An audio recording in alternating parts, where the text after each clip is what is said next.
Morris bouquet एक मशहूर French doctor और सर्जन थे। उनका जन्म 1920 में हुआ था। बुके गैस्ट्रोएंटेरोलॉजी में अपनी विशेषज्ञता के लिए जाने जाते थे। मेडिकल कम्युनिटी में उनका बहुत सम्मान था। उनकी वैज्ञानिक पृष्ठभूमि ने उनके बाद के जीवन में महत्वपूर्ण भूमिका निभाई। यह खोज और विश्वास की उनकी यात्रा होगी। बुके के शुरुआती जीवन में इस्लाम धर्म अपनाने के कोई संकेत नहीं थे। उनका पालन पोषण एक कैथोलिक परिवार में हुआ था। वह एक ऐसे समाज में रहते थे जहां ईसाई धर्म प्रमुख था। हालांकि बुके में तेज बुद्धि थी। वैज्ञानिक जांच के लिए उनके मन में बहुत सम्मान था। यही खूबियां अंततः उन्हें एक अनपेक्षित रास्ते पर ले गईं। 1970 के दशक में बुके के जीवन का रुख बदल गया। उन्हें फारो मेरनेप्टा के मम्मीकृत शरीर की जांच करने का अवसर मिला। यह एक अनोखा सौभाग्य था। मिस्र के अधिकारियों ने बहुत कम वैज्ञानिकों को इसकी अनुमति दी थी। मम्मी सदियों से अद्भुत रूप से संरक्षित थी और अपने आप में एक आकर्षण का केंद्र थी। बुके ने अपने वैज्ञानिक दृष्टिकोण से इस जांच को शुरू किया। वह प्राचीन मिस्रियों द्वारा उपयोग की जाने वाली तकनीकों को समझने के लिए दृढ़ थे। उनके पास स्पष्ट रूप से उन्नत ज्ञान था। उनके एम्बाल्मिंग के तरीके बहुत उन्नत थे। बुके विशेष रूप से फिरौन के हृदय की स्थिति को देखकर हैरान रह गए।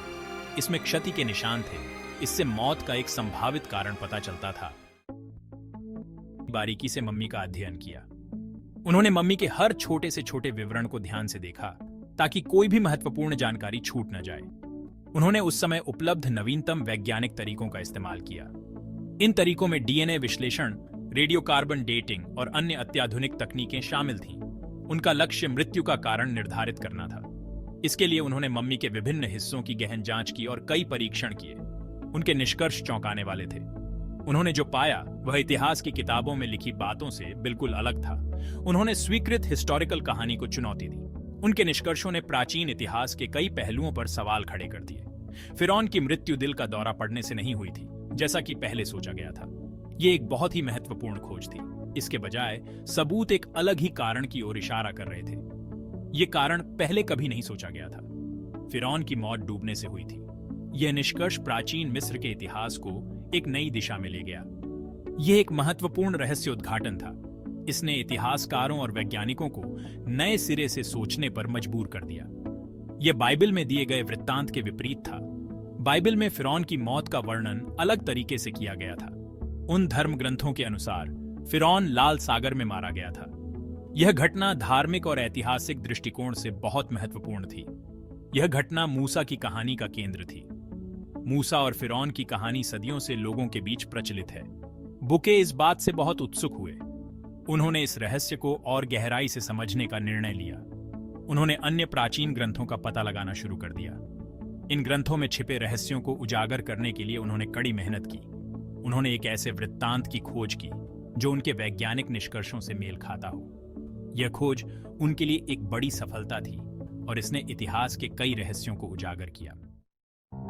की खोज उन्हें कुरान तक ले गई। इस्लाम की पवित्र पुस्तक में फिरौन के निधन के बारे में एक अंश था। इसमें उसे डूबने के बारे में बताया गया था। यह विवरण बुके के वैज्ञानिक निष्कर्षों के अनुरूप था। वह चकित थे।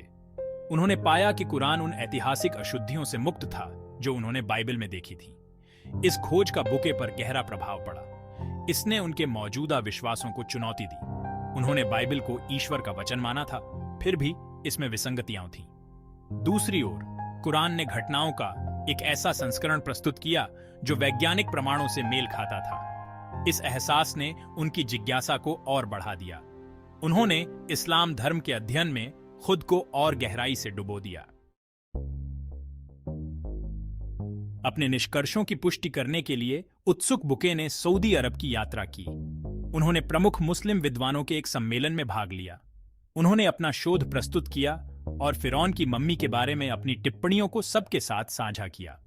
विद्वानों ने ध्यान से उनकी बात सुनी और उनकी वैज्ञानिक कठोरता से प्रभावित हुए।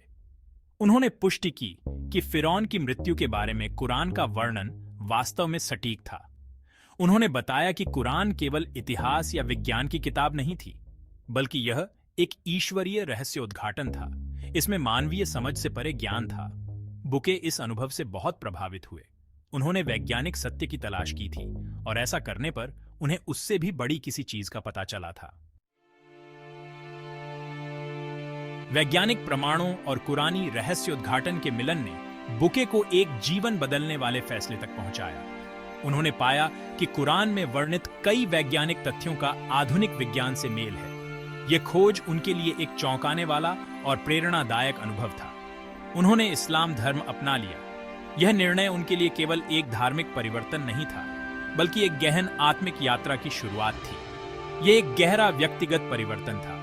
उन्होंने अपने जीवन के हर पहलू में इस्लाम के सिद्धांतों को अपनाया और अपने भीतर एक नई शांति और संतुलन पाया। एक प्रसिद्ध वैज्ञानिक को एक ऐसे धर्म में आस्था मिली थी जिसे अक्सर विज्ञान से असंगत बताया जाता था, लेकिन बुके ने महसूस किया कि इस्लाम और विज्ञान के बीच एक गहरा संबंध है। बुके द्वारा इस्लाम धर्म अपनाना तर्क को अस्वीकार करना नहीं था, बल्कि इसकी पुष्टि थी। उन्होंने कुरान और विज्ञान के बीच के संबंधों का गहन अध्ययन किया और पाया कि दोनों एक दूसरे के पूरक हैं। उनका मानना था कि सच्चा विज्ञान और सच्चा धर्म एक दूसरे का खंडन नहीं कर सकते। उन्होंने कहा कि दोनों का उद्देश्य सत्य की खोज है और दोनों एक ही सत्य की ओर ले जाते हैं। उन्होंने इस्लाम को एक ऐसे धर्म के रूप में देखा जो दोनों को अपनाता है। उनके लिए इस्लाम ने विज्ञान और आध्यात्मिकता के बीच एक पुल का काम किया। बुके के इस्लाम धर्म अपनाने पर मिली-जुली प्रतिक्रियाएं मिली। कुछ लोगों ने इसे एक साहसिक कदम माना, जबकि अन्य ने इसे संदेह की दृष्टि से देखा। कुछ ने इसका स्वागत किया, जबकि अन्य ने इसे संदेह की दृष्टि से देखा। लेकिन बुके ने अपने निर्णय पर कभी पछतावा नहीं किया। हालांकि बुके अपने नए धर्म पर अडिग रहे। उन्होंने अपने विश्वास को और मजबूत किया और अपने जीवन को इस्लाम के सिद्धांतों के अनुसार ढाल लिया। उन्होंने अपनी अंतर्दृष्टि को दुनिया के साथ साझा करने की आवश्यकता महसूस की। उन्होंने कई लेख और पुस्तकें लिखी, जिनमें उन्होंने इस्लाम और विज्ञान के बीच के संबंधों को विस्तार से समझाया। 1976 में बुके ने अपनी महत्वपूर्ण कृति the Bible, the Quran and science प्रकाशित की। यह पुस्तक एक अंतरराष्ट्रीय बेस्टसेलर बन गई और इसका कई भाषाओं में अनुवाद किया गया है। इस पुस्तक में बुके ने फिरौन की मम्मी पर अपने शोध को प्रस्तुत किया और कुरान की वैज्ञानिक सटीकता का पता लगाया। उन्होंने तर्क किया कि कुरान में ऐसा ज्ञान था जो उसके प्रकाशन के समय ज्ञात नहीं हो सकता था। उनका मानना था कि यह ज्ञान इसके दिव्य मूल का प्रमाण था। बुके की पुस्तक ने एक वैश्विक बहस छेड़ दी। इसने धार्मिक ग्रंथों की पारंपरिक व्याख्याओं को चुनौती दी और विज्ञान और धर्म के बीच संबंधों के बारे में बातचीत को जन्म दिया। भाग 8, पूर्व धारणाओं को चुनौती, बुके का काम और पश्चिमी दुनिया। बुके के काम का पश्चिम में इस्लाम की धारणा पर महत्वपूर्ण प्रभाव पड़ा। उन्होंने अपने लेखन और शोध के माध्यम से इस्लाम के बारे में एक नई दृष्टि प्रस्तुत की।